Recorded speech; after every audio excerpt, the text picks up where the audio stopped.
तो मोदी जी को क्यों नहीं इन्होंने चिट्ठी लिखी?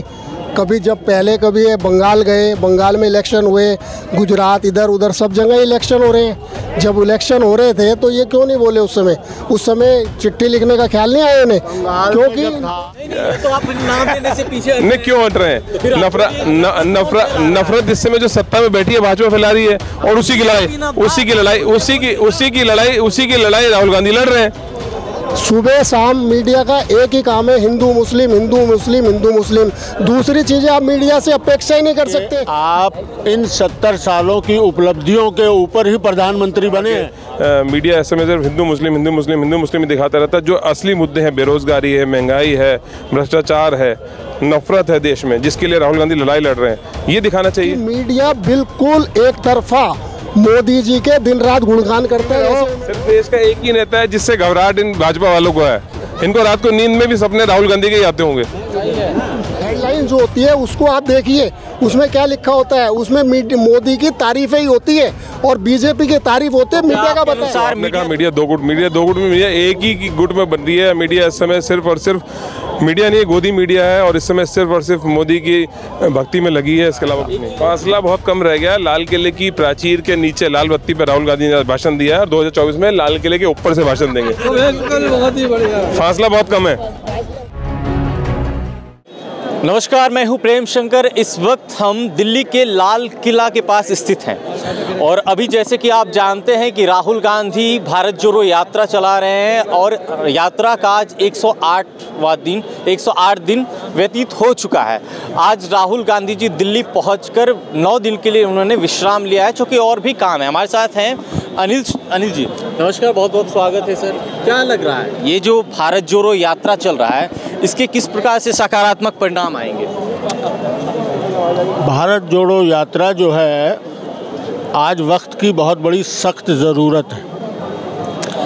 देश में जिस किस्म का माहौल बनाया जा रहा है, एक दूसरे के प्रति जो नफ़रत फैलाई जा रही है, और नफ़रत के अलावा जो विपक्ष है उसको आप इस नज़र से पेश कर रहे हैं कि विपक्ष ने तो कुछ किया ही नहीं, विपक्ष किसी लायक नहीं, और 70 साल कांग्रेस की दुहाई देकर आप सिर्फ ये बताना चाहते हैं कि आप जब से 14 से आए हैं तभी से कुछ हुआ है इस देश में, वरना इस देश में कुछ भी नहीं था। कैबिनेट मंत्री मनसुख मंडाविया ने अभी एक राहुल गांधी जी को चिट्ठी लिखी, उसमें कहा कि कोविड की वजह से आप जो है यात्रा को स्थगित कर दीजिए।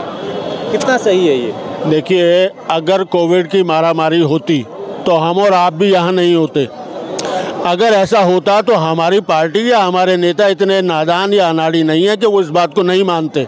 वो अपने साथ साथ अपने साथियों की भी हिफाजत चाहते हैं। तो जब अगर ऐसा नहीं है तब नहीं है, होता तो हमें मानने में क्या दिक्कत है? आप इनकी बातों से सहमत हैं सर? 100% बिल्कुल 100% सहमत हूँ। ये बात बिल्कुल ठीक है। अगर ऐसी बात होती तो राहुल जी खुद मना कर देते, खुद स्थगित कर देते, लेकिन सवाल वो नहीं है। ये तो सवाल ये है कि इनके दोहरा चरित्र है, और उस चरित्र को उजागर कर रहे हैं इस बहाने। क्यों मोदी जी को क्यों नहीं इन्होंने चिट्ठी लिखी? कभी जब पहले कभी ये बंगाल गए, बंगाल में इलेक्शन हुए, गुजरात इधर उधर सब जगह इलेक्शन हो रहे हैं। जब इलेक्शन हो रहे थे तो ये क्यों नहीं बोले उस समय चिट्ठी लिखने का ख्याल नहीं आया उन्हें? क्योंकि बंगाल में इनकी रैलियों में कोविड नहीं था। जब मैं वही कह रहा हूँ, सवाल यही उठता है कि मतलब सिर्फ राहुल जी इतनी बड़ी पद यात्रा कर रहे हैं और लाखों के लोग उनसे जुड़ रहे हैं और उनको समझ रहे हैं, क्योंकि राहुल जी ने समझा कि मीडिया बिल्कुल एक तरफा मोदी जी के दिन रात गुणगान करता है। जैसे उन्होंने अभी अपने भाषण में भी बोला था अभी कि जी मीडिया क्या दिखाता है, हिंदू मुस्लिम हिंदू मुस्लिम हिंदू मुस्लिम। सुबह शाम मीडिया का एक ही काम है, हिंदू मुस्लिम हिंदू मुस्लिम हिंदू मुस्लिम। दूसरी चीज़ें आप मीडिया से अपेक्षा ही नहीं कर सकते। मीडिया तो यहाँ तक है कि आप इलेक्शन में जब आप कभी डिबेट में भी आप देखते हो ना, आपने कभी गौर नहीं करा हो, शायद हमारे कई भाइयों ने भी गौर नहीं करा हो, मीडिया में जब मोदी जी की बात होती है, कोई डिबेट चलता है ना, तो मीडिया में ऊपर जो हेडिंग्स होती है ना, हेडलाइन जो होती है, उसको आप देखिए, उसमें क्या लिखा होता है? उसमें मोदी की तारीफें ही होती है और बीजेपी की तारीफ होती है। मीडिया का बताया, मीडिया दो गुटों में बटी है। मीडिया कुछ ही % लोग हैं जो द्रविश कुमार जैसे ईमानदार लोग हैं जो इस मीडिया पे आज देश में कुछ लग रहा है, लोगों को दिखता है हकीकत सच्चाई, जिससे पता लगती है। वरना अधिकतर मीडिया 90% या 95% बिका हुआ है। जी बिल्कुल सहमत हूँ। आपने कहा मीडिया दो गुट में मीडिया एक ही गुट में बन रही है। मीडिया इस समय सिर्फ और सिर्फ मीडिया नहीं, गोदी मीडिया है और इस समय सिर्फ और सिर्फ मोदी की भक्ति में लगी है, इसके अलावा कुछ नहीं। एक सवाल और है, जैसे आपने कहा कि गोदी मीडिया है, एक होता है मेन स्ट्रीम मीडिया जो बड़े हैं, जो नेशनल चैनल हैं, और एक हैं जो छोटे स्तर के हैं लेकिन वो खबर सही दिखाते हैं। बिल्कुल आपने ठीक कहा, छोटे चैनल ज़रूर दिखाते हैं, लेकिन इस समय जनता जो है वो मेन स्ट्रीम मीडिया, क्योंकि सबके दिमाग में बसा हुआ है, तो मेन स्ट्रीम मीडिया जब तक इन चीज़ों को नहीं दिखाएगा, जब तक पार्शलिटी करता रहेगा, तब तक कुछ नहीं हो सकता। अभी राहुल जी ने भी कहा कि मीडिया इस समय सिर्फ हिंदू मुस्लिम ही दिखाता रहता है। जो असली मुद्दे हैं, बेरोजगारी है, महंगाई है, भ्रष्टाचार है, नफरत है देश में, जिसके लिए राहुल गांधी लड़ाई लड़ रहे हैं, ये दिखाना चाहिए सब मीडिया को। क्या सर, अभी जो 500 से ज़्यादा मीडिया वाले यहाँ पर रैली में आए हुए हैं राहुल गांधी जी का, जिन्होंने सपोर्ट किया, ये कौन सी मीडिया है? सपोर्ट कहाँ किया? खाली वीडियो बनाना सपोर्ट नहीं होता। मैं कल आपसे पूछूंगा, जब ये कल न्यूज आएगी, कवरेज होगी, तब मैं आपसे बात करूंगा। लिंक डाल दूंगा आपको। हाँ नहीं, आप लिंक डालना, लेकिन आप जैसे कितने भाई 500 आपने नंबर गिना दिए, 500 में से कितने आदमी ऐसे होंगे जो इस न्यूज को दिखाएंगे? वो दिखाएंगे जो उनके मतलब का होगा, जो मोदी के मतलब का होगा, जो बीजेपी के मतलब का होगा, वो चीज दिखाएंगे। इसमें भी काटेंगे कि भाई राहुल ने ये उल्टा सीधा बोला, राहुल ने ये ऐसा बोला, राहुल बोल रहे थे ये, राहुल ने कहा ये, फिर वो कहेंगे पप्पू। जबकि हमारे राहुल जी ने कहीं अपने आप को ये नहीं कहा कि उन्होंने मुझे इतनी दफ़े पप्पू कहा है, इतनी दफ़े पप्पू कहा है।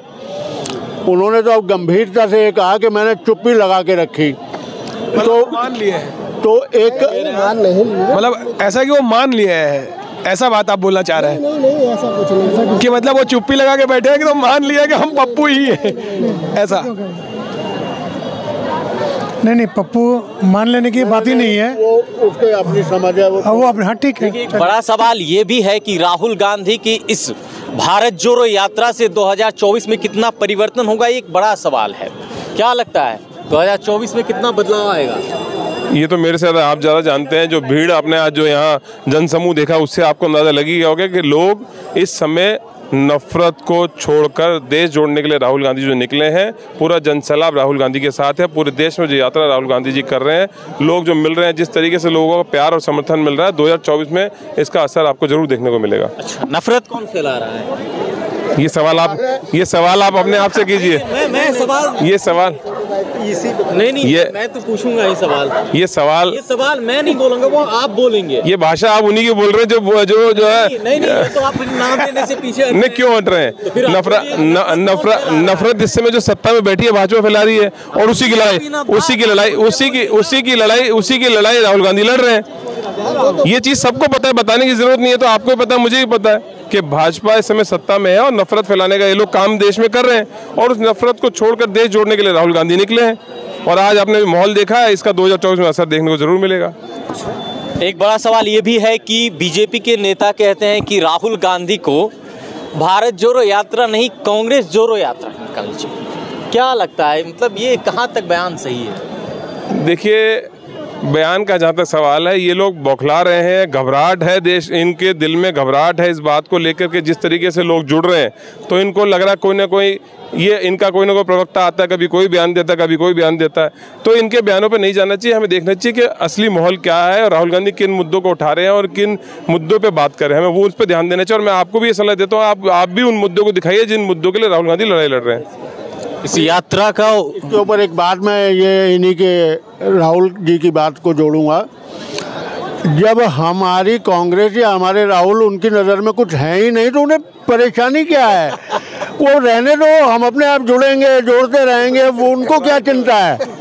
ये उन्हें क्यों चिंता है कि राहुल ये राहुल वो तो अपना आराम से प्रधानमंत्री की गोदी में रहो। सिर्फ देश का एक ही नेता है जिससे घबराहट इन भाजपा वालों को है। इनको रात को नींद में भी सपने राहुल गांधी के ही आते होंगे। अच्छा, क्या लगता है कि 2000 आने वाले आगामी लोकसभा चुनाव में, विधानसभा चुनाव में परिवर्तन होगा? क्या सोचते हैं आप इस बारे में? ये बोलेंगे। बिल्कुल होगा जी, जैसा कि आप देख रहे हैं भीड़ का हुजूम है और सुबह से यात्रा चल रही है और लोग साथ साथ में है, इतनी मोहब्बत के साथ में मोहब्बत की दुकान जैसा कि खोली गई है और दिल्ली में ये मोहब्बत बांट के जा रहे हैं। तो आने वाले टाइम में बिल्कुल आगामी चुनाव में बदलाव देखने को मिलेगा, जनता एकजुट होकर कांग्रेस का साथ देगी।